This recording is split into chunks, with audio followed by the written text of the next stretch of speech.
Hello everyone. आप सब कैसे हैं? मैं उम्मीद करता हूं कि बहुत अच्छे होंगे और अपनी पढ़ाई को बहुत अच्छे से कर रहे होंगे। मैं आकाश कुमार बढ़ाना आईसीटी वर्चुअल क्लासरूम में आपका बहुत बहुत स्वागत करता हूं मेरे प्यारे बच्चों। और जैसा आपको पता है हमारी 6th क्लास है और हम लोग देख रहे हैं हमारे अतीत फर्स्ट जो हमारी बुक है, और उसी में हमारा चैप्टर नंबर 10 जो है आपका प्रारंभ हो चुका है।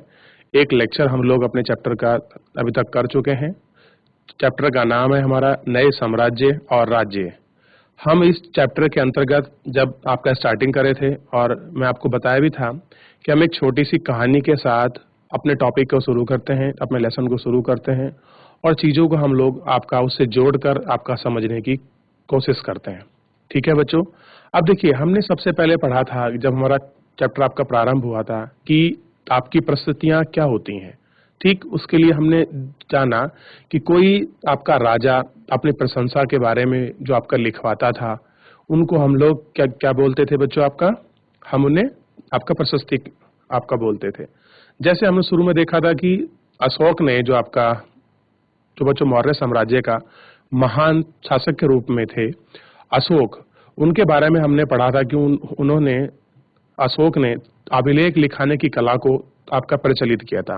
उसके बाद जो था बच्चों, बहुत सारे ऐसे आपके शासक आए जिन्होंने अभिलेख लिखवाया, किसी ने आपका अपनी प्रशस्तियां लिखवाई और किसी ने आपके सिक्कों पर अपना नाम गुदवाया। इस प्रकार ये बहुत सारी चीजें हुई।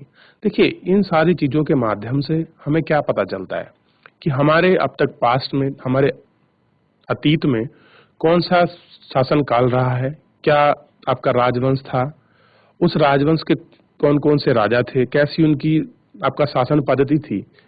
ये सब चीजों के बारे में हम लोगों को इन सारी चीजों से आपका पता चलता है। एक लेक्चर हुआ था बच्चों। अगर उस आपका लेक्चर के दौरान कोई चीज आपको समझ नहीं आई है, किसी प्रकार कोई डाउट है, तो आप मुझसे लाइव जुड़कर चैट के माध्यम से आप अपना प्रश्न, आप अपनी क्वेरी भेज सकते हैं। आप प्रश्न के लिए आप बीच में लेक्चर के, अंतिम में लेक्चर के, अगर कोई आपका डाउट बनता है, कोई किसी प्रकार का प्रश्न है, आप हमसे पूछ सकते हैं। नहीं तो सीधा हम चलते हैं बच्चों डिजिटल बोर्ड की तरफ। देखिए, जब हम लोग सबसे पहले अपने चैप्टर को प्रारंभ किए थे, तो मैं एक बार रिवीजन करवा देता हूँ। कुछ ऐसे बच्चे होंगे जो आपके क्लास में नहीं आए होंगे उस दिन, तो आप लोगों को पता होना चाहिए कि हमारा कौन सा चैप्टर आपका प्रारंभ था। तो चैप्टर नंबर 10 था बच्चों, और आपको अच्छे से आपको देखने की आवश्यकता है। नए साम्राज्य और आपका राज्य। देखिए, साम्राज्य जो होता है वो आपका राज्य से बड़ा होता है। राज्य का मतलब यहाँ आपका जो अपना स्टेट है, आप उससे ना समझे, क्योंकि हम बात कर रहे हैं प्राचीन समय की। तो प्राचीन समय में आपका हम लोग प्राचीन जो आपकी चीजें थी, जो उनकी शब्दावलियां थी, वैसे ही हम लोग उनका अध्ययन करें। जैसे अशोक राज्य का राजा नहीं था, साम्राज्य का राजा था। क्लियर है? क्योंकि जो उसका क्षेत्र था, जो उसका साम्राज्य था, वो बहुत बड़ा था, बहुत विस्तृत था। कुछ आपके छोटे क्षेत्र में, कुछ अपने एक विशेष इलाके में रहते हैं, तो उनको हम आपका राज्य बोल सकते हैं। ठीक, कहानी हम लोग पढ़ना शुरू करे थे। आपका अरविंद था, आपकी क्लास के बच्चे, वो जानना चाह रहा था कि राजा क्या होता है। उसने नाटक, वो जैसी अपनी अपनी कल्पना कर रहा था, हमने उसी के हिसाब से पढ़ा। सबसे पहले हमने पढ़ा क्या बताती हैं प्रस्तुतियां। तो हमने पढ़ा कि समुद्रगुप्त, जो आपका गुप्त वंश का प्रसिद्ध शासक था, उस शासक ने आपके जो आपका देखिए एक वो मिलता है अभिलेख इलाहाबाद में, और ये किसका है बच्चों? वैसे स्तंभ है। स्तंभ का मतलब है अशोक ने लोहे की लौट जो होती हैं उसको स्तंभ बनवाया था और उस पर एक अभिलेख गुदवाया था। क्लियर है? वहां से ही जो वो उनके दरबारी कवि थे, आप मान लीजिए, ठीक, हर्षसेन द्वारा क्या क्या हुआ था, एक काव्य के रूप में की गई थी। ठीक, यानी कि समुद्रगुप्त के आपके दरबार में आपके कवि भी थे और आपके मंत्री भी थे। कौन? हरिसेन। ठीक है? और ये देखिए, ये क्या करते हैं, यही बताते हैं कि किस तरह से आपके समुद्रगुप्त ने किन किन क्षेत्रों पर अपनी विजय प्राप्त की, कौन कौन से राजाओं को हराया, और कैसा इनका वर्चस्व था आपका समाज में, अपनी सत्ता को चलाने में, अपने शासन प्रशासन को चलाने में। इनसे हमें पता चलता है। देखिए, जितने भी काव्य आपके रचित होते हैं, जो भी किसी की जीवन शैली लिखी हो, कोई काव्य किसी के कालखंड में लिखा गया हो, तो उन सब चीजों को पढ़ने से क्या होता है बच्चों, हम लोगों को एक जानकारी मिलती है कि इस शासन काल के अंतर्गत ऐसी शासन व्यवस्था थी कि प्रशासन था, इसका सामाजिक, आर्थिक, सांस्कृतिक रूप इस प्रकार से था, शासन ऐसे चलता था। राजा के बारे में कि राजा था कैसा, योद्धा था, धार्मिक रूप से था, साहित्य में अपना ध्यान रखता था, उसकी कार्यशैली क्या थी, किस वंश का था और कितना शासन पीरियड उसने अपना चलाया, इन सबके आपके विषय में हमको जानकारी मिलती है। अब देखिए, जैसा हम लोग वो आपका देख रहे थे, जो आपकी प्रशस्ति होती है, ये होता है वो आपका प्रशंसा। आज भी आप जब अपने स्कूल में कंपटीशन में भाग लेते हैं, चाहे किसी भी चीज का कंपटीशन हो, दौड़ हो, तो एक आपको पत्र मिलता है, प्रशस्ति पत्र। उसमें आपकी प्रशंसा होती है कि ये बच्चा, आपका नाम लिखा होगा स्कूल का, उसमें सन लिखा होगा, आपकी क्लास लिखी होगी, आपके प्रिंसिपल, आपके टीचर, आपके स्पोर्ट टीचर और जो आपके चीफ गेस्ट होंगे उनके आपके सिग्नेचर होते हैं, वो आपको प्राप्त कराया जाता है कि इस बच्चे ने आपका इस खेल में ये स्थान प्राप्त किया, इसलिए हम क्या दे रहे हैं इसको, आपका प्रशस्ति पत्र दे रहे हैं, जो उसकी प्रशंसा में है कि आपने ऐसा किया है तो आपको ये दिया जा रहा है। ठीक, आप ऐसे जोड़कर आप रिलेट करके इनको समझ सकते हैं। अब देखिए, समुद्रगुप्त की हम लोग आपका प्रशस्ति के बारे में आपका देख रहे थे। अब देखिए इसमें क्या लिखा है कि युद्धों के बारे में पता चला है, जीतनों के बारे में कि उसने कौन कौन से युद्ध आपका जीते हैं, उत्कृष्ट आपके कवि थे और उन्होंने उसकी भरपूर आपकी प्रशंसा की है। ठीक, और ईश्वर के दरबार बताया गया है कि कैसा दरबार है, जैसा भगवान का दरबार होता है वैसा ही है। ठीक, और प्रशस्तियों में लंबे लंबे वाक्य दिए गए हैं। ठीक, और इन सब चीजों को क्या है इसके अंदर वो आपका बताया गया है। और साथ में ये भी बताया गया है कि समुद्रगुप्त क्या था, एक योद्धा था।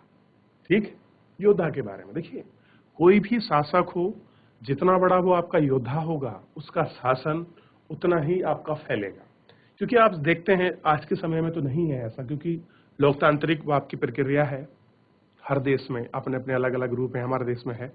तो अब क्या होता है, हर देश की सीमा निर्धारित है, पहले भी थी, लेकिन बच्चों पहले होता क्या था कि जो बड़े बड़े जो आपके शासक होते थे वो छोटे राज्यों पर आक्रमण करते थे, उनके शासक को, राजा को हराकर उनका राज्य अपने साम्राज्य में मिला लिया करते थे। क्लियर है? या फिर कोई अगर आपका राजा है वो इतना काबिल नहीं है, योग्य नहीं है, तो वहां के छोटे मोटे आपके सेनापति मान लीजिए या कोई आपका कुशल आपका सरदार मान लीजिए, वो उस साम्राज्य से होकर अपने आप को स्वतंत्र रूप से आपका राजा घोषित कर दिया करता था, तो वो राज्य बन जाते थे। ठीक, अब देखिए, अब इसमें जानकारी दी है तो जो आपको बताते हैं कि आपका किस प्रकार से समुद्रगुप्त की जो आपकी विजय है, उन विजय की जानकारी आपको मिलेगी। और आपको पता है उनके कवि और मंत्री रहे हैं हरिशैन, उन्होंने लिखा है, उन्होंने बताया कि उन्होंने कैसे आर्यव्रत के आपके जो 9 शासक हैं उनको हराया। ठीक, और कैसे उनको हराकर अपने साम्राज्य में उसको मिला लिया। फिर उसके बाद हमको पता लगता है दक्षिणापथ के जितने भी आपके 12 शासक थे, ये भी सब इसके अंतर्गत आ गए थे। ठीक, अब देखिए आपको ध्यान रखना है लाल बिंदु वाला, क्योंकि अभी हम लोग दोबारा से आपका मैप देखेंगे। मैं आपको रिवीजन ही फॉर्मेट में पढ़ा रहा हूँ, ये मान लीजिए, ताकि जो बच्चे नहीं आए उनका रिवीजन हो जाए, ठीक, जो बच्चे आपका पढ़ रहे हैं उनको आपका दोबारा याद हो जाए, तो मेरी ऐसी कोशिश रहेगी। ठीक है, और देखिए सबसे बड़ी बात जो पॉइंट नंबर 3 है, आपका पड़ोसी देशों का आंतरिक घेरा बैंगनी रंग से आपका रंगा गया है कि कौन से ऐसे पड़ोसी देश थे जो उनके बारे में आपको बैंगनी कलर से आपको बताया जाएगा। ठीक, इसमें असम, आपका तटीय, बंगाल, नेपाल, उत्तर पश्चिम के कई गण या संघ। देखिए एक चीज शब्द आई है बच्चों, मैं आपको पढ़ाया हूं, गण और संघ। देखिए चैप्टर नंबर 5 में आप याद करिए, जब मैं आपको बौद्ध धर्म के बारे में पढ़ा रहा था, जैन धर्म के पढ़ा रहा था। ठीक, तो मैंने बताया था शाक्य गण से कौन थे, मैंने बताया था कुछ गण मिलकर एक अपने जनपदों का, महाजनपदों का निर्माण कर रहे थे। ये आपको चैप्टर 5 आपको रिवीजन करना है, वहां से क्लियर हो जाएगा। ठीक, अब देखिए बाह्य इलाकों के शासक जिन्हें आपका नीले रंग से दिखाया गया, संभवतः एक कुषाण रहे होंगे या फिर जो आपके शक जो आपके राजा थे वो रहे होंगे। अब देखिए थोड़ा सा आप इसको देखिए, ये इस तरह का मैप है पूरा, और आप इन पॉइंटों को देखिए और आप कोशिश करिए बच्चों, अगर आप मैप आपका बना सकते हैं, आप किसी रफ पर बना लीजिए, फेयर पे ना भी बनाएं, ताकि आपकी हैंड प्रैक्टिस हो जाए, ताकि ये ज्योग्राफी के साथ साथ आपको पॉलिटिकल में भी आपको हेल्प करेगा, आपको हिस्ट्री में भी हेल्प करेगा, ताकि आपको पता तो लगे कि आखिर में जो आपका मौर्य साम्राज्य था कहाँ तक था, समुद्रगुप्त कहाँ तक इनका फैला हुआ था, जो आपके गुप्त वंश के आपके शासक थे, कहाँ नालंदा थे, कहाँ पाटलिपुत्र था, कहाँ मथुरा है, कहाँ प्रयागराज है। ठीक, अब देखिए ध्यान देना है आपको, ये है आपकी बे ऑफ बंगाल। जैसे जब भी कोई आपका जिक्र होता है ना कि बे ऑफ बंगाल, तो आपको पता होना चाहिए, मैप में आपके पिक्चर बननी चाहिए बच्चों कि अच्छा इस क्षेत्र की बात हो रही है। अरब सागर की बात करने लगेगी, अरब सागर से लगता है, तो आप कहेंगे अच्छा ये वाला क्षेत्र की बात चल रही थी। ठीक, अब देखिए चालुक्य के बारे में आप पढ़े हैं, अमरावती को आप देखे हैं, सातवाहन के बारे में आप लोग पढ़े हैं, वल्लभी के विषय में भी आप पढ़े हैं। अब देखिए पल्लव के बारे में पढ़े हैं, जो आपके पांड्य हैं उनके बारे में पढ़े हैं, चेर और चोल इन सब के बारे में पढ़े, और महाबलीपुरम भी आप लोग देखे हैं। जब हम लोग दक्षिण भारत का इतिहास देख रहे थे तो हम लोग महाबलीपुरम और अरिकमेडु जो आपका आपका पोर्ट था, जो आपका पतन था बंदरगाह, हम लोग इसको भी देखे थे। ठीक, अब देखिए मेन कलर जो दिए हैं तीन ये हैं, इस कलर में आपको जो आंतरिक राज्य हैं उनको दिखाया गया है, इस वाले जो आप कलर से आपको भारी है, और ये दिखाया है आर्यवर्त वाले जो राज्य हैं इनको इसमें दर्शाया गया है। और साथ ही में आपको एक छोटी सी जानकारी के लिए मैं आपको बता दूं बच्चों, ध्यान रखना है, ये है आपका लक्षद्वीप समूह और ये है आपका अंडमान निकोबार द्वीप समूह। हिस्ट्री के साथ ज्योग्राफी भी हमको पता चल गई है। चलिए आगे बढ़ लेते हैं। वंशावली के बारे में हम लोग पढ़े थे कि कैसे पता लगेगा कि कौन पिता था, कौन पुत्र था, किस क्रम में थे, क्या उनका वंशाक्रम था। तो जितनी भी ये आपकी प्रशस्तियां होती हैं इनसे भी हम लोगों को हेल्प मिलती है कि पिता महा कौन थे, पिता मह कौन थे। तो इन सब के बारे में दादा परदादा इनको बोला जाता है वहां उस समय में। क्लियर है? अब देखिए आपको याद होगा एक शब्द आया है लिच्छवी गण, याद आया? आप देखेंगे तो आपको पता चलेगा अगर आप रिवीजन करेंगे। ठीक, इस तरह से। और हमने देखा था कि महाराजा धीराज की जो भारी भरकम आपकी उपाधियां थी, सबसे पहले जो आपके गुप्त वंश के जो शासक थे वो लोग आपका लिया करते थे, उन लोगों ने ही आपका लेना प्रारंभ की थी। और चंद्रगुप्त जो है ऐसे पहले शासक बनते हैं जिन्होंने महाराजा धीराज की उपाधि धारण की थी। देखिए बच्चों, अभी तो आपको लग रहा होगा कि अभी सर पढ़ा रहे हैं, लेकिन ऐसा नहीं है बच्चों। ये सारे प्रश्न जब आप भविष्य में बड़े होंगे, 12वीं के बाद जब आप कंपटीशन देंगे तो ये सारी चीजें पूछी जाती हैं। और जब आपका क्विज कंपटीशन होता है तो ऐसे क्वेश्चन भी आपके बनते हैं। क्लियर है? इसलिए मैं जब भी देखो जो मुझे इंपॉर्टेंट लग जाता है मैं उसको गोल कर देता हूँ, आपका सर्कल कर देता हूँ, ताकि आपका हाईलाइट हो जाए, आप उस पर ज्यादा फोकस करें, ध्यान दें ये चीज क्यों है। अब मान लीजिए आपका प्रश्न बन जाए, आपका जो आपका क्विज कंपटीशन होता है कि ऐसा कौन सा शासक था गुप्त वंश का जिसने सबसे पहले महाराजा धीराज की उपाधि धारण की। अगर आपने पढ़ा है, आपने बिल्कुल ध्यान रखा है कि सर ने गोल किया तो आप बता देंगे चंद्रगुप्त। तो इस प्रकार से आप क्विज कंपटीशन भी जो है आपके हो जाएंगे, और आप अब से ही अपने बहुत आगे का जो कंपटीशन होगा उसके लिए अपनी नींव मजबूत करते चले जा रहे हैं। ठीक है, इनके बारे में मिलता है। समुद्रगुप्त के बारे में शासक थे, वो उनके बेटे के बाद मिली, जो उनके वंशावली है, उनके पूर्वजों की जो आपकी जानकारी है, सारी सूची अभिलेखों से, आपका सिक्कों से हमको पता चली है। ठीक, उन्होंने पश्चिमी भारत में सैन्य अभियान में अंतिम शक शासक को आपका पराजित किया था। देखिए जो उनका अंतिम आपका अभियान था, सैन्य अभियान, उसमें क्या किया था, शक शासक को उन्होंने आपका परास्त किया था, जो शक शासक थे उसको हराया था। ठीक, इसके बारे में फिर आप लोग आपका देखे थे बच्चों, हर्षवर्धन का आपका समयकाल हम लोग देख रहे थे, और हर्षवर्धन के हर्ष काल में ही लिखी गई है हर्षचरित।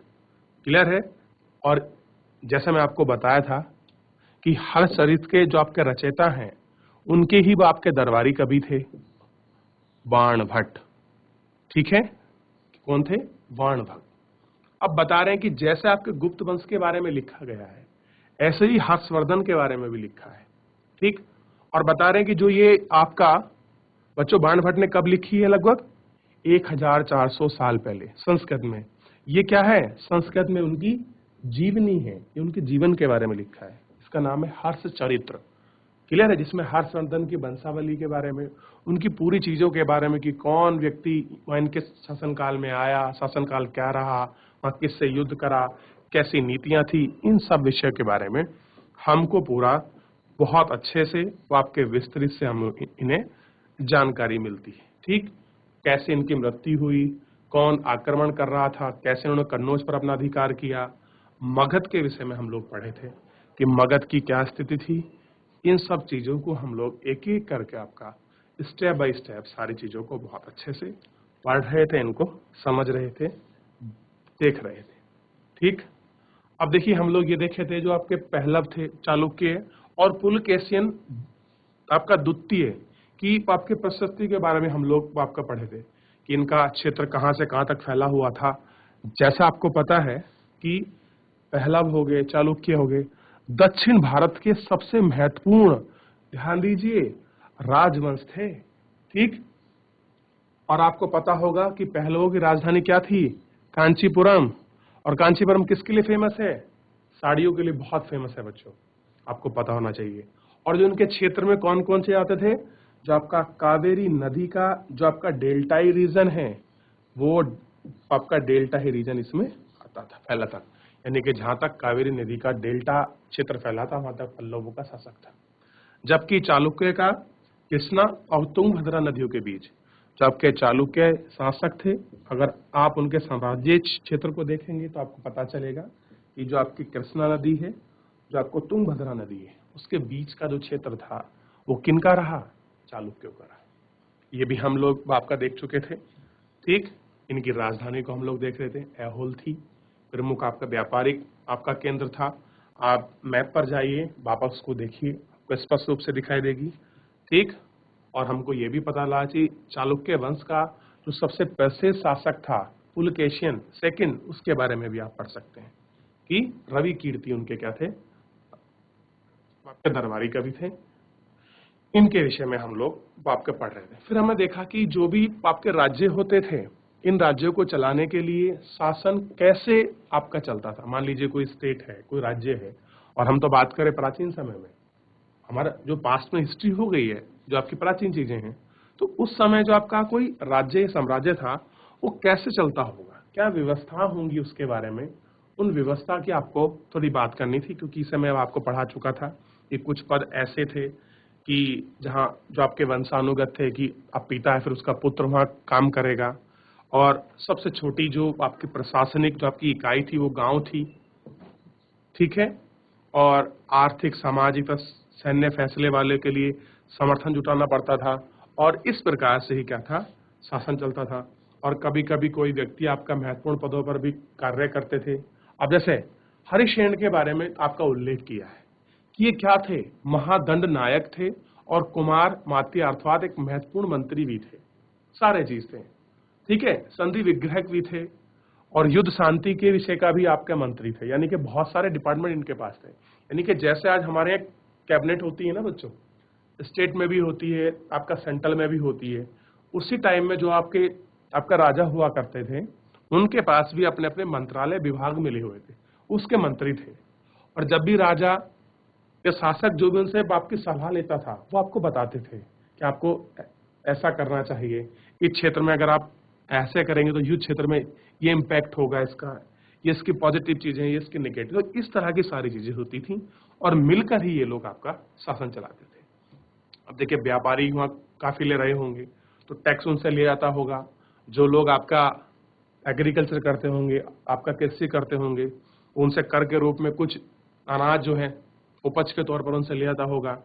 कुछ आपका ऐसे थे जो आपका कुछ काम करते होंगे, तो किसी से आपके जो थी आपका कर जो है आपका सेवा के रूप में लेते थे। हम लोग पिछले चैप्टर में पढ़े थे ना कि हम कर को किस रूप में ले रहे थे। अगर कोई आपका किसान है, वो किसान क्या करेगा, अपनी उपज का कुछ हिस्सा दे देगा। ठीक है, अगर कोई आपका सुनार है, क्या करेगा, वो कुछ दिन आपका महीने में 1 दिन 2 दिन शासन के लिए काम कर देगा राजा के लिए। इसी प्रकार से अगर कोई आपके जंगल में आपका जो लोग रहते हैं वो कंदमूल फल वगैरह दे देंगे।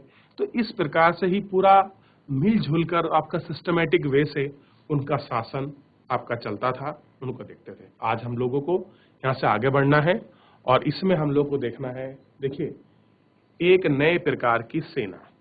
क्या देखना है, एक नए प्रकार की सेना। कुछ राजा अभी भी और पुराने राजाओं की तरह एक सुसंगठित आपका सेना रखते थे, जिसमें हाथी, रथ, घुड़सवार और पैदल आपके सिपाही थे। अब देखिए पहले के टाइम अगर आप देखोगे तो पहले में तो जो आपकी तकनीकी इतनी विकसित नहीं थी, उस समय क्या था, आपकी हाथियों की सेना होती थी, रथों की सेना होती थी बच्चों, और आपके घुड़सवार और कुछ आपके पैदल सिपाही होते थे। आपके इसी प्रकार के आपकी सेना होती थी सबके पास, ठीक। पर इसके साथ साथ कुछ आपके सेना नायक भी होते थे। अब देखिए अगर हाथी का दल चलेगा तो उसका भी सेना नायक होगा, और रथ का दल चलेगा तो बच्चों उसका भी होगा, घुड़सवार का भी होगा और पैदल सेना का भी होगा। और इन तीनों सेनाओं, ये जो आपकी टुकड़ी हैं, इनका भी एक क्या होगा, आपका प्रमुख होगा, आपका सेना नायक होगा। होगा कि नहीं होगा भाई, ये तो सैन्य यूनिट के भाग हैं। हाथी वाली आपके सिपाही होंगे, रथ वाले, घोड़े सवार वाले, घुड़सवार वाले और पैदल वाले, ठीक है। अब देखिए जो आवश्यकता पड़ने पर राजा को सैनिक सहायता दिया करते थे, इन सेनानायकों की कोई नियमित वेतन नहीं दिया जाता था। अब देखिए होता क्या था, जो लोग आपके सेना में काम करते थे, आज के टाइम के साथ इनका अपना कंपेयर ना करें बच्चों, तो ये क्या करते थे, इनका कोई आपका ऐसा नहीं था कि आपकी फिक्स आपके सैलरी है, इनका कोई ऐसा वेतन आपका नहीं होता था। बदले में इन्हें कुछ भूमि भूदान दिया जाता था। क्या होता था, इन्हें कुछ भूमि आपका दान में मिलती थी, ठीक है। मान लीजिए मैं सेनापति हूं आपका पैदल टुकड़ी का, और मेरे पास 100 लोग हैं, मैं हूं राजा के अधीन ही। मैं जब भी राजा युद्ध करेगा मैं उसके साथ आऊंगा, तो मेरे को राजा क्या करेगा, वेतन के रूप में, वेतन ना देकर मेरे को भूमि देगा, कि मैं आपको क्या करता हूं कि 100 बीघा मैं आपको जमीन दे देता हूं, 500 एकड़ जमीन देता हूं, 100 एकड़ आप इस पे खेती करिए, और वो मेरी रिस्पॉन्सिबिलिटी है कि मैं अपने सिपाहियों को कैसे बांटूंगा उसमें। तो सिपाही उसमें काम करेंगे, अपनी फसल उगाएंगे, और फिर क्या होगा, उनको वो चीजें उनको प्राप्त हो जाएंगी, ठीक है। दी गई भूमि से ये कर वसूलते थे। अब देखिए जो इन्होंने भूमि दी गई थी, ध्यान दीजिए, जो इन्होंने आपके भूमि दी थी, क्या करते थे, आपका उस भूमि से ये कर वसूलते थे। अब देखिए शासन चलाने के लिए कर यानी कि राजस्व की तो आवश्यकता होती है बच्चों, बिना उसके कहाँ वसूल सकते हैं, जिससे वे सेना तथा घोड़ों की देखभाल करते थे, तथा साथ ही वे इससे युद्ध के लिए हथियार जुटाते थे। इस तरह के व्यक्ति सामंत कहलाते थे, यानी कि जो व्यक्ति राजाओं के लिए कर इकट्ठा करते थे, सेना घोड़ों की देखभाल व आपका प्रबंधन करते थे, और साथ में युद्ध के लिए आपके हथियार जुटाते थे, इस तरह के व्यक्ति को हम सामंत कहते थे। सामंत का मतलब समझिए, राजा का बहुत खास। कौन हो गया, सामंत, ठीक है। जहां कहीं भी शासक दुर्बल होते, ये सामंत स्वतंत्र होने की कोशिश करते। मान लीजिए अगर कहीं का शासक आपका दुर्बल है, मतलब इतना योग्य नहीं है, तो ये जो सामंत है, ये क्या करते हैं, आपका स्वतंत्र होने की।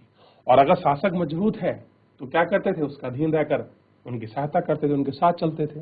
तो इस तरह की सैन्य व्यवस्था थी, इस तरह की सेना थी, और इस तरह से राजा को किसी भी युद्ध में लड़ने के लिए ये सारी चीजें थी, इस तरह से उनको मिलता था। और जो लोग आपका सेना की मेंटेनेंस देखभाल करते थे, इन सब चीजों को हम लोग क्या बोलते थे आपका बच्चों, ध्यान रखिए, सामंत कहते थे। इनको पता होना चाहिए आप लोगों को। अब थोड़ा सा अलग चलते हैं, दक्षिण के राज्यों में सभाएं बड़ी इंपॉर्टेंट है बच्चों। ये जो आपका दक्षिण भारत का जो आपका इतिहास है, उस इतिहास में जितने भी आपके राजवंश रहे हैं, उन सारे आपका राजवंश में क्या है, अलग अलग आपकी स्थानीय सभाएं थी। आइए उनको पढ़ते हैं कि वहां कामकाज, शासन प्रशासन व्यवस्था आपकी किस प्रकार से थी। देखिए पल्लवों के अभिलेख में कई स्थानीय सभाओं की चर्चा है। देखिए जो पल्लवों का शासन था, उन्होंने जो अभिलेख मिले हैं, हमको ऐसा नहीं पता, जब तक हमको रिटर्न कोई चीज ना मिल जाए, हम कैसे बता सकते हैं कि इस शासन काल में आपका इस वंश में ये व्यवस्था थी, क्योंकि जब तक हमें उसके बारे में बिल्कुल पर्याप्त जानकारी नहीं मिलेगी, हम तब तक नहीं बता सकते। ये कह रहे हैं कि कई स्थानीय सभाओं की चर्चा मिलती। स्थानीय मतलब आपका लोकल एरिया में, जैसे गांव स्तर पर हो सकता है, जिला स्तर पर हो सकता है, क्लियर है, आप पढ़े हैं ना, गांव, जनपद, महाजनपद, इस प्रकार से। देखिए इनमें से था एक ब्राह्मण भूस्वामी का संगठन, जिसे सभा कहते थे बच्चों। ध्यान रखिए, सभा को देखिए थोड़ा सा। जो आपके ब्राह्मण थे भूस्वामी, जो उनका संगठन था, उस संगठन को बोलते थे आपका सभा। ये सभाएं उप समिति के जरिए, ध्यान दीजिए, सभा भी क्या कर रही है बच्चों, उप समितियां बना रही है, यानी कि अपनी हेल्प लेने के लिए और लोगों का गठन कर रही है, और के जरिए सिंचाई, खेतीबाड़ी से जुड़ी विभिन्न काम, सड़क निर्माण, स्थानीय मंदिरों की देखरेख आदि का काम करती थी। जिन इलाकों में भूस्वामी ब्राह्मण नहीं थे, वहां उर, ध्यान दीजिए बच्चों, क्या मिला है, उर नामक ग्राम सभा, उर नामक क्या थी आपकी ग्राम सभा होने की बात कही गई है। क्या कही गई है बच्चों, उर नामक ग्राम सभा होने की बात की गई है। अब आपसे पूछ लेगा कि दक्षिण भारत के इतिहास में उर शब्द का मतलब किससे था। अगर आपका क्विज कंपटीशन हो रहा है तो आप क्या कहेंगे, ग्राम सभा। जब आप पढ़ रहे हैं स्टेप बाय स्टेप, आपका पूरा फोकस लेक्चर पर है, तो फिर तो आपको चिंता की जरूरत ही नहीं है, बस आपको रिवीजन करना है प्रॉपर। आप देखिए, मैं पहले ही बोलता हूं बच्चों को कि जरूरी नहीं जहां मैं गोल कर रहा हूं, आपका अंडरलाइन कर रहा हूं, आप उनको करें। आप क्या करें, अपनी बुक को ओपन करके रखिए और अपनी पेंसिल अपने हाथ में रखिए, हाइलाइटर रखिए अपने पास, और आप उसको अंडरलाइन करते चलिए, हाईलाइट करते चलिए, जहां भी आपको इंपॉर्टेंट लगे आप उन सारी चीजों को स्टेप बाय स्टेप तरीके से देखते चलिए। अब देखिए, नगरम व्यापारियों के एक संगठन का नाम था। ये देखिए क्या था, व्यापारियों का एक संगठन। संभवतः इन सभाओं में धनी तथा शक्तिशाली भूस्वामी और व्यापारियों का नियंत्रण था। अब देखिए, जो सभा नगर की हो रही है और जिसका मतलब है व्यापारियों का संगठन, व्यापारी है तो बच्चों ऑब्वियस है कि वो आपके धनी होंगे, क्योंकि गरीब आदमी तो व्यापार कर नहीं सकता। कैसे होंगे भैया, तो बड़े शक्तिशाली जमींदार टाइप के होंगे, वही आपका ट्रेड कर सकते हैं, व्यापार कर सकते हैं, या फिर आपके व्यापारी होंगे। और क्या होगा, इन सभाओं पर भी इन जो आपके जो मजबूत आपके बड़े भूस्वामी हैं और जो व्यापारी हैं, इन्हीं का नियंत्रण था। इनमें से बहुत सी स्थानीय सभाएं शताब्दियों तक काम करती रही, और कह रहे हैं कि इनमें से बहुत सी ऐसी लोकल सभा थी, स्थानीय सभा थी, जो आपका सदियों तक काम करती रही। अब देखिए, आज भी भारत में संघ बने होते हैं, जैसे व्यापारिक संघ हर जिले में होता है, हर स्टेट में होता है, हर का उसमें भी अपना कुछ अलग होते हैं, जैसे कि जो आपका सोना चांदी बेचते हैं उनका अलग होता है, ठीक है, जो आपका वैसे कपड़े वगैरह बेचते हैं वह उनका अलग होता है, और जो भी अलग अलग प्रकार के आपका व्यापार करते हैं, एक उनका अपना संघ होता है, फिर वो लोग मिलकर एक अपना संघ बनाते हैं। तो इस प्रकार की चीजें होती हैं, और ये व्यवस्था आपको उस समय आपको देखने के लिए मिल रही थी, ये सभा आपको देखने के लिए मिल रही थी। देखिए, सभा के माध्यम से क्या होता था, जैसे मान लीजिए आपकी क्लास है, ये भी एक सभा है। अब आपकी क्लास में कोई चीज नई ऐड करनी हो कि भाई कौन कौन सा टीचर पढ़ाएगा, कौन कौन सी बुक करनी है, तो आपसे पूछना पड़ेगा, ठीक। आप नहीं होंगे तो आपके सारे टीचर मिलकर उस बात को आपको डिसाइड करेंगे कि हम लोग ऐसे करेंगे, ये हमारा चार्ट प्लान होगा। तो इस तरह की चीजें हुआ करती थी। क्लियर है बच्चों? तो मैं उम्मीद करूंगा कि इतना जो आपको पढ़ा है आपको समझ आया है। अगर आया हो तो एक बार हाथ खड़ा कीजिए। चलिए, आ रहा है ना बच्चों? तो बच्चों, आप लोगों को अगर कोई भी प्रॉब्लम है चैप्टर में, अब कोई चीज आपको समझ नहीं आ रही है, तो आप अपना डाउट, आप अपना प्रश्न लाइव जुड़कर चैट के माध्यम से आप अपना प्रश्न, आप अपना डाउट हम तक भेज सकते हैं। तो आप सब बच्चे, आप पक्का प्रॉमिस कीजिए कि इस चैप्टर को आप घर जाकर रिवीजन करेंगे। ऐसे कितने बच्चे हैं जो आपका रिवीजन करेंगे? हाथ खड़ा करें घर जाकर।